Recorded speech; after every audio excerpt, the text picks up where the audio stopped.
Okay, today we're going to talk about phosphoanhydride, phosphodiester, and hydrogen bonds. So to start, we're going to start with phosphodiester bonds, and these bonds are covalent bonds, meaning that one or more electrons are shared between two atoms, and these bonds are the result of a condensation reaction. The bond occurs when two of the hydroxyl groups in phosphoric acid react with the hydroxyl group of another molecule to form two ester bonds. You can see that this right here in a DNA strand is the phosphodiester bond, and you can see it blown up more here.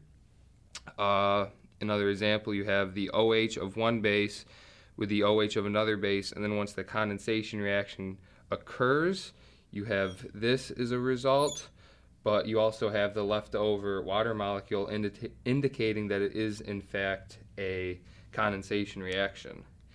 And this occurs in DNA and RNA, where it links the 3' carbon of a sugar molecule to the 5' carbon of deoxyribose or ribose, depending on if it is DNA or RNA, respectively.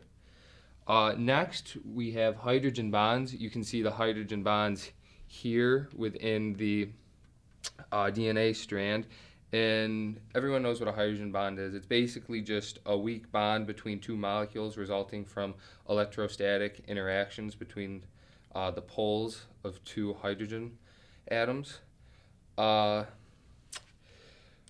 bonds don't just occur in water, as we learned in chemistry. They occur in countless compounds, and many of them are organic. These are also responsible for DNA having a twist, giving it that famous double helix shape. And in each base pair of DNA is formed by two complementary nucleotides. Right here you see A and T, and down here G and C, and these are both linked together by hydrogen bonds.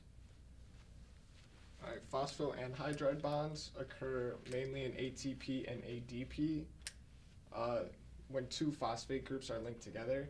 This is what gives ADP and ATP a high amount of energy.